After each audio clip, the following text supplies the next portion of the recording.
Bonjour et bienvenue dans cette vidéo consacrée aux muscles abdominaux.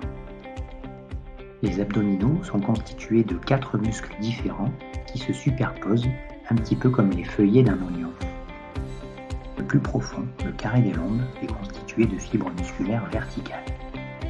La deuxième couche est constituée par le muscle transverse, dont les fibres musculaires horizontales se terminent par une aponévrose sur la face antérieure.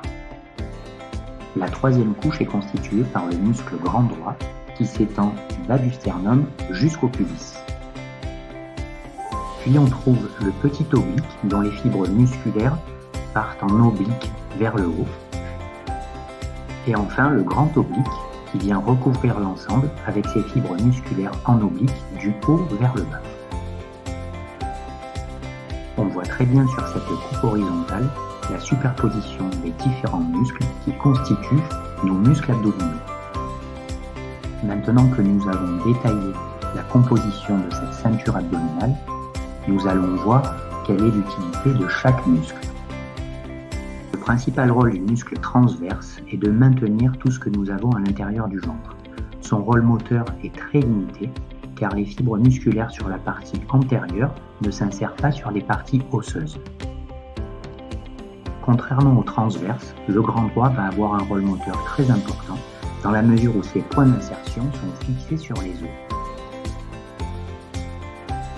La contraction de ce muscle permettra la flexion du bassin vers le buste ou du buste vers le bassin.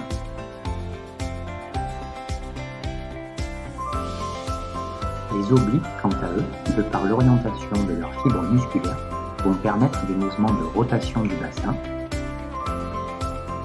des mouvements combinés d'inclinaison et de flexion,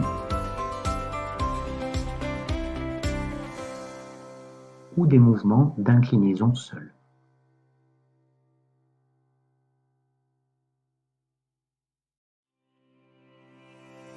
Bref, vous l'aurez compris, entretenir ses abdominaux, c'est travailler l'ensemble de ses muscles.